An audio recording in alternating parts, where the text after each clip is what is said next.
अगर आप भी चाहते हैं बिट्टू मलंगिया इंटरटेनमेंट का ऑडियो वीडियो सबसे पहले आप तक पहुंचे, तो लाल बटन को दबाकर चैनल को सब्सक्राइब करें और बेल आइकन दबाना ना भूलें।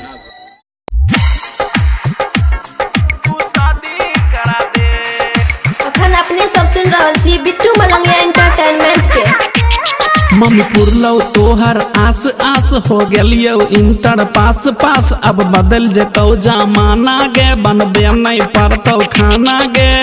हमरा तू माथे पर मौरी सजा दे, मम्मी गोरकी लड़की खोज का तू शादी करा दे गे। मम्मी गोरकी लड़की खोज का तू शादी करा दे।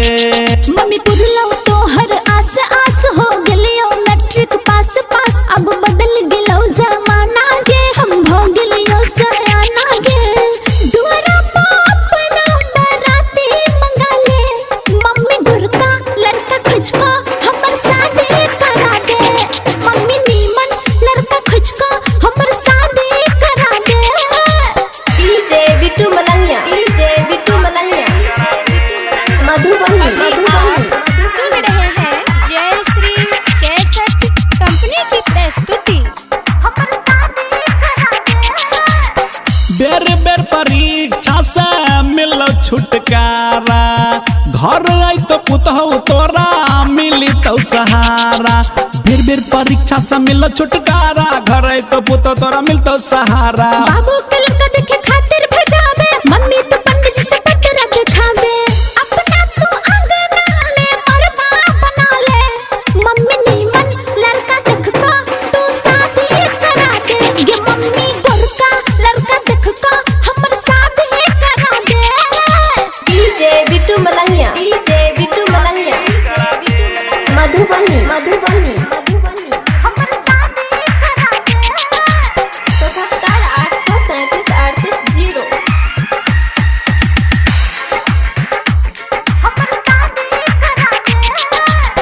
दुख होलो दूर मम्मी होलो दूर कष्ट गे, हो गेलियो परीक्षा में हम हूँ तो फर्स्ट गे।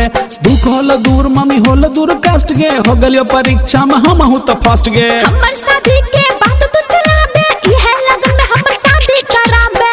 हमरा तू हाथ में मेहंदी रचा दे, मम्मी नीमन लड़का देखको हमर शादी करा दे। मम्मी गोरका लड़का देखको हमर शादी करा दे।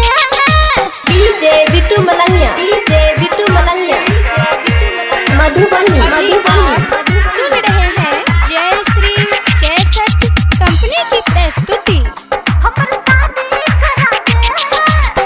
आइले रिजल्ट हो गेलै कमाल गे, इहे दिन के मम्मी रहे इंतजार गे। आइले रिजल्ट हो गेलै कमाल गे, इहे दिन के मम्मी रहे इंतजार गे। प्रमोद पंकज के मम्मी अगुआ बनावे, हमरा शादी में न देर लगावे।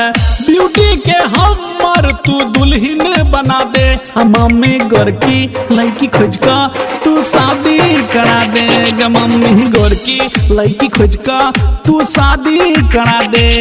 मम्मी पुरलौ तोहर आस आस हो गेलियो इंटर पास पास, अब बदल जेतौ जमाना गे, बनबे नहीं पड़तौ खाना गे।